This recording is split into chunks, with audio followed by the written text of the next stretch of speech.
All right, we're back on that. Just had to grab a cloth. There.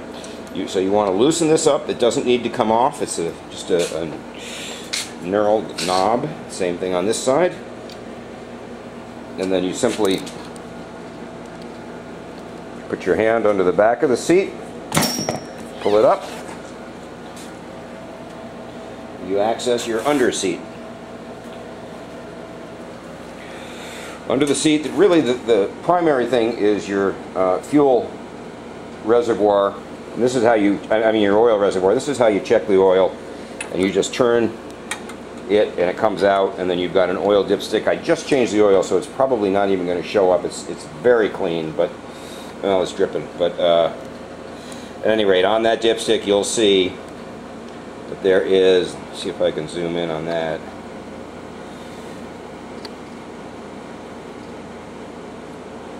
There we are.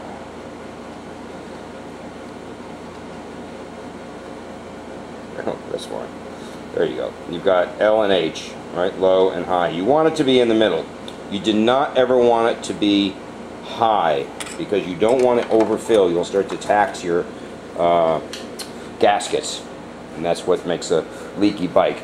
Speaking of leaky bikes, this bike was ridden in several weeks ago, hot, parked right here, and I want you to see that under the bike, or better, you don't see any oil.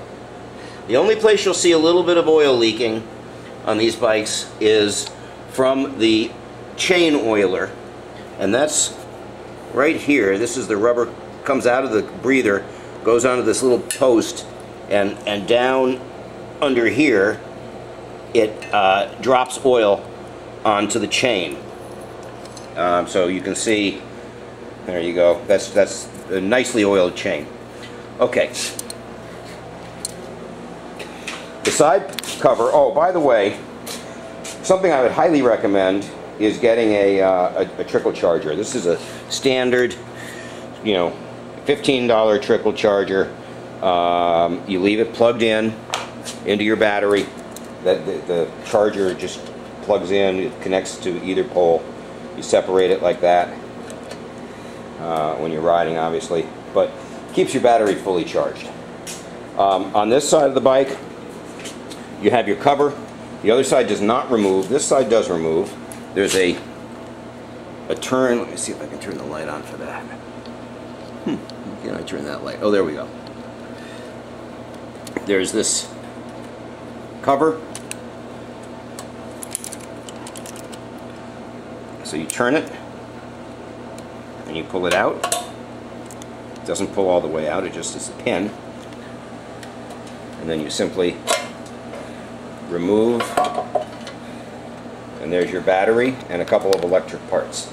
I want to point out, by the way, it's very rare to find this bike with all of the proper wing nuts and the rubber anchor pads. There's also a little pocket on the side cover of the battery cover, and that's where you can keep, and I would suggest getting a small tool kit if you're going to be riding every day, with basic crescents and a socket, small socket set, and a flashlight and things like that, because you just never know.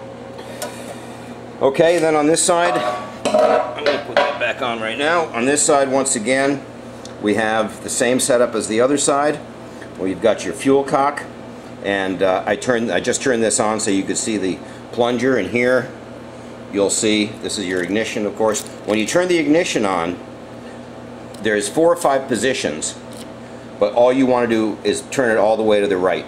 The other positions are for parking lights, and if you want to have blinkers or auxiliary. There is an auxiliary plug. I'll show it to you on the other side of the motorcycle, but the electrics are such that there's no point in trying to use anything like a cell phone charger or anything like that.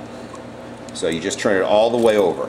When you turn it all the way over, probably can't see it, but yeah, maybe the tail light is now on, and then also the headlight will come on. I'll show you when we get up. You can't. Yeah, you can see it. Okay, and there's off.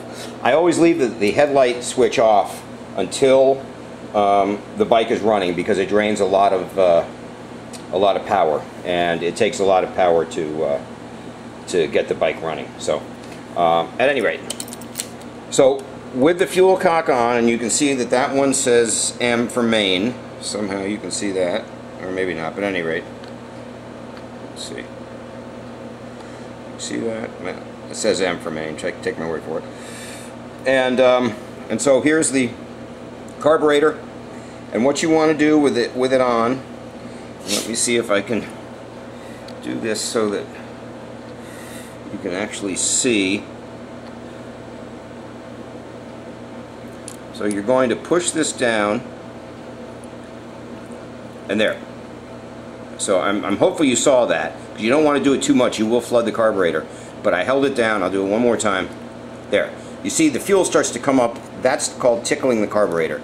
This is one place you want to wash clean when you're cleaning your bike, because you will get fuel buildup there. But at any rate, so now that float bolt is full.